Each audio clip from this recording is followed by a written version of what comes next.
Assalamualaikum warahmatullahi wabarakatuh. Kembali lagi Sobat Mas Kenji semuanya. Kembali lagi kita di podcast Mas Kenji.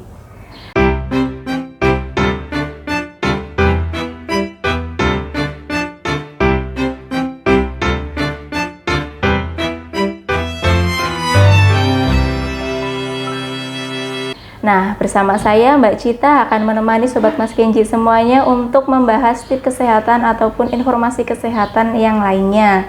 Nah, pada kesempatan kali ini kita akan membahas informasi kesehatan yang cukup baru di Puskesmas Kemeranjen 1 dan juga merupakan program baru di Puskesmas Kemeranjen 1. Kita akan belajar mengenai buku HKIA khusus untuk bayi kecil. Nah, Sobat Mas Kenji baru pernah dengar kan sebelumnya kan belum pernah kita bahas nih untuk di podcast Mas Kenji sendiri. Nah, pada kesempatan kali ini karena topik kita mengenai buku KIA khusus bayi kecil, tentunya kita akan ditemani oleh narasumber yang sangat luar biasa. Kita kedatangan Mbak Heksi sebagai pemegang program kesehatan anak di Puskesmas Kemeranjen 1. Nah, Mbak Heksi, bagaimana kabarnya Mbak Heksi pada hari ini, Mbak? Alhamdulillah baik, Mbak Cita. Nah, boleh Mbak Heksi untuk memperkenalkan lebih lanjut kepada Sobat Mas Kenji semuanya supaya Sobat Mas Kenji lebih mengenal Mbak Heksi. Boleh Mbak, silahkan. Iya, halo Sobat Mas Kenji dimanapun berada. Perkenalkan, nama saya Heksi Eskasari. Di Puskesmas Kemeranjen 1, saya sebagai koordinator pelayanan kesehatan anak. Oh ya, baik. Terima kasih Mbak Heksi sudah menyempatkan Sama-sama, waktunya untuk menemani Sobat Mas Kenji juga. Tentunya kita akan membahas mengenai informasi kesehatan yang semoga bisa memberikan manfaat untuk Sobat Mas Kenji semuanya. Nah, langsung saja Mbak Heksi untuk mengawali pembahasan kita pada kesempatan kali ini. Mungkin juga Sobat Mas Kenji baru pernah dengar untuk buku KIA khusus untuk bayi kecil. Nah, buku KIA ini sebenarnya diperuntukkan untuk siapa saja Mbak Heksi? Baik Mbak Cita dan Sobat Mas Kenji. Jadi seperti yang kita lihat bersama ya, untuk buku KIA khusus bayi kecil ini tampilannya seperti ini. Saya cerita sedikit ya awal mulanya bagaimana ada buku KIA khusus bayi kecil. Jadi buku KIA khusus bayi kecil ini adalah produk dari Kementerian Kesehatan yang bekerja sama dengan JICA Jepang. Jadi Kabupaten Banyumas adalah salah satu kabupaten yang ditunjuk sebagai pilot project untuk penggunaan buku KIA khusus bayi kecil ini. Di Indonesia hanya ada 3 kabupaten yang menjadi pilot project, termasuk di Kabupaten Banyumas. Karena memang angka BBLR atau bayi dengan berat badan lahir rendah di Kabupaten Banyumas ini cukup banyak, dan angka kematiannya juga masih terus ada tiap tahunnya karena BBLR, dan BBLR menjadi penyebab yang terbanyak untuk kematian bayi, sehingga ada buku KIA khusus bayi kecil ini. Nah, buku KIA khusus bayi kecil ini diperuntukkan untuk bayi yang lahirnya di bawah 2.500 gram atau 2,5 kilo ya, lebih kecil dari itu, atau untuk bayi yang lahir dari usia kehamilan kurang dari 37 minggu, jadi prematur. Jadi salah satu syarat sudah memenuhi itu bisa diberi buku KIA khusus bayi kecil. Gitu. Baik, berarti tidak semua bayi menggunakan buku KIA ini ya Pak ya. Dan penggunaannya pun tidak sendiri, jadi tetap bersamaan dengan buku KIA yang biasa yang di sebelah sini gitu.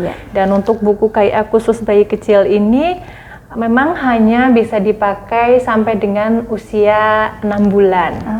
Begitu. Jadi setelah usia 6 bulan nanti kembali lagi ke buku KIA yang biasa. Selanjutnya Mbak Heksi, tujuan dengan adanya buku KIA khusus bayi kecil ini apa saja Mbak Heksi? Jadi supaya ibu-ibu yang memiliki bayi yang kecil atau BBLR ataupun juga prematur mereka bisa percaya diri bahwa bayi kecil pun, bayi prematur pun bisa tumbuh dan berkembang seperti bayi-bayi yang lainnya atau bayi-bayi besar lainnya gitu.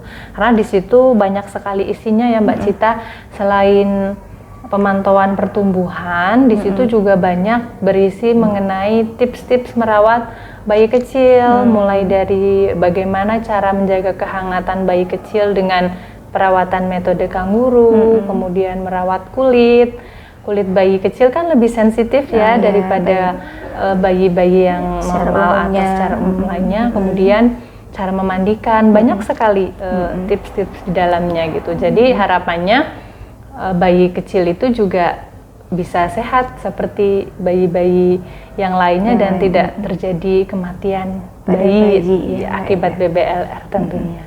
Iya. Poin penting nih ini ya Mas Kenji ya, sobat Mas Kenji semuanya ya, ternyata untuk buku Kaya Bayi Kecil ini memiliki banyak sekali manfaat, khususnya untuk sebagai buku panduan ya Mbak, bisa untuk buku panduan bagi ibu yang memiliki bayi kecil seperti itu ya Mbak. Nah, boleh dijelaskan lebih lanjut lagi Mbak untuk isi dari buku KIA khusus bayi kecil ini apa saja Mbak? Tadi sudah disinggung sedikit tapi boleh dijelaskan lebih rinci lagi Mbak.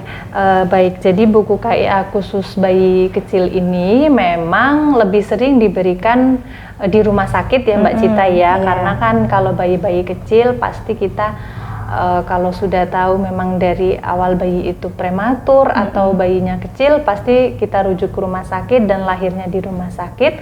Di rumah sakit diberi buku KIA khusus bayi kecil dan isi di dalamnya itu mengenai informasi, tentu saja identitas bayi ya, identitas bayi, kemudian saat bayi lahir itu pemeriksaan apa saja yang harus dilakukan ya ketika bayi kontrol, kemudian ada kurva pertumbuhan. Kalau buku KIA khusus bayi kecil itu kita pakai kurvanya berbeda dengan bayi yang biasanya kan pakai buku KIA besar ya. Di situ kita di buku KIA khusus bayi kecil kita pakainya namanya kurva Fenton, khusus untuk pemantauan berat badan, panjang badan dan juga lingkar kepala. Kemudian ada juga pemantauan perkembangan. Di situ ada beberapa tonggak perkembangan yang harus bisa dilalui atau dicapai oleh bayi kecil. Dan juga banyak sekali tips-tips merawat bayi kecil seperti yang tadi sudah saya singgung ya. Tentunya ini yang sangat bermanfaat untuk ibu yang mempunyai bayi kecil ya Mbak ya, biar mereka tidak ragu lagi untuk merawat sendiri. Sebenarnya dari ibu ataupun orang tua pun bisa merawat, tanpa ya tetap dengan pendampingan ya Mbak, kayak gitu. Dengan tapi paling tidak percaya diri untuk merawat. Iya. Nah, harapannya Mbak Heksi dengan adanya buku KIA khusus bayi kecil ini untuk masyarakat itu seperti apa Mbak? Jadi melalui buku KIA khusus bayi kecil ini kami berharap para ibu atau orang tua gitu ya dalam merawat bayi kecil ini percaya diri tentu saja, dan yang paling penting tidak bergantung kepada tenaga kesehatan begitu, karena kami juga bagaimanapun juga memiliki keterbatasan, sedangkan yang setiap hari merawat menemani bayi itu adalah orang tua ya atau ibu seperti itu. Iya, baik Mas Kenji, sobat semuanya. Nah, tadi sudah kita bahas ya sobat Mas Kenji mengenai buku KIA ini, untuk maksud saya buku KIA khusus bayi kecil ini diperuntukkan untuk siapa saja, terus tujuannya apa saja, terus tadi sudah disampaikan mengenai harapan dengan adanya buku KIA ini apa saja khusus untuk bayi kecil. Nah, dari Mbak Heksi sebagai koordinator program pelayanan kesehatan anak, kepada sobat Mas Kenji semuanya dan juga masyarakat luas, apa Mbak untuk harapan kedepannya ataupun ada tips kepada masyarakat sobat Mas Kenji? Jadi Mbak Cita, mungkin tadi saya belum menjelaskan ya, kalau di Puskesmas Kemeranjen 1 ini pendampingan bayi dengan BBLR itu menjadi indikator prioritas puskesmas gitu. Jadi kami betul-betul concern ya dengan pendampingan BPLR ini. Kalau sudah menjadi prioritas, berarti tidak hanya kami sebagai pelaksana ataupun juga koordinator pelayanan kesehatan anak, tetapi juga kami harapannya semua yang ada di puskesmas ataupun juga masyarakat ikut mensukseskan begitu, nggih. Jangan sampai ada angka kematian bayi lagi akibat BPLR begitu. Baik dari lintas program dan lintas sektor, kami harapannya bahu-membahu untuk betul-betul mendampingi dan memantau BPLR ini. Gitu, Mbak Cita. Baik, terima kasih Mbak Heksi. Nah, tadi poinnya ya Mas Kenji ya. Jadi memang untuk buku kaya khusus bayi kecil ini diperuntukkan untuk orang tua yang memiliki bayi kecil ya Mbak ya. Nah, jangan ragu untuk merawat, karena tentunya dengan adanya buku ini kita akan menjadi pedoman untuk orang tua ataupun ibu-ibu yang mempunyai bayi kecil untuk merawat bayinya seperti itu. Dan jangan takut juga, karena dengan adanya tadi kegiatan ini diangkat sebagai program prioritas di puskesmas ya Mbak. Betul. Nah, ini tentunya akan menjadi konsen kita untuk melakukan pendampingan kepada orang tua yang memiliki bayi kecil seperti itu. Jadi semoga apa yang bisa kita bahas hari ini bisa bermanfaat ya Mbak Heksi ya. Amin. Nah, ada lagi Mbak Heksi yang perlu disampaikan mungkin?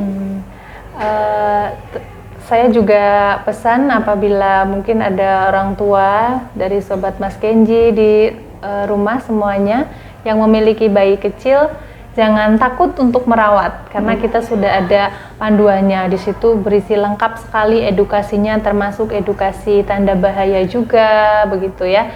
Jadi semangat untuk para ibu yang memiliki bayi kecil, karena cukup banyak juga di wilayah kita, Mbak. Nah, itu cukup Mbak Heksi? Ya, terima kasih Mbak Heksi untuk menemani kita pada kesempatan kali ini, sudah memberikan informasi yang sangat luar biasa dan juga sangat informatif tentunya Mbak Heksi dan Sobat Mas Kenji semuanya. Dan ini topik yang baru memang di podcast kita, dan semoga apa yang tadi disampaikan bisa dilaksanakan oleh Sobat Mas Kenji, khususnya untuk orang tua yang memiliki bayi kecil kayak gitu ya. Nah, demikian Sobat Mas Kenji untuk pembahasan kita pada episode kali ini, semoga bisa bermanfaat. Dan terima kasih kepada Sobat Mas Kenji yang sudah mengikuti kita dari awal video sampai akhir video, dan jangan lupa untuk tetap mengikuti podcast kita pada episode-episode yang selanjutnya. Jangan lupa juga untuk mengikuti akun media sosial kita, ada di YouTube, Facebook, Instagram, dan juga TikTok. Nanti akan ditampilkan akunnya di layar ya Sobat Mas Kenji semuanya. Demikian untuk episode kita kali ini, semoga bisa bermanfaat, dan terima kasih juga Mbak Heksi sudah menyempatkan waktunya untuk memberikan informasi kepada Sobat Mas Kenji semuanya. Demikian Sobat Mas Kenji, podcast kita pada kesempatan kali ini. Assalamualaikum warahmatullahi wabarakatuh. Waalaikumsalam warahmatullahi wabarakatuh.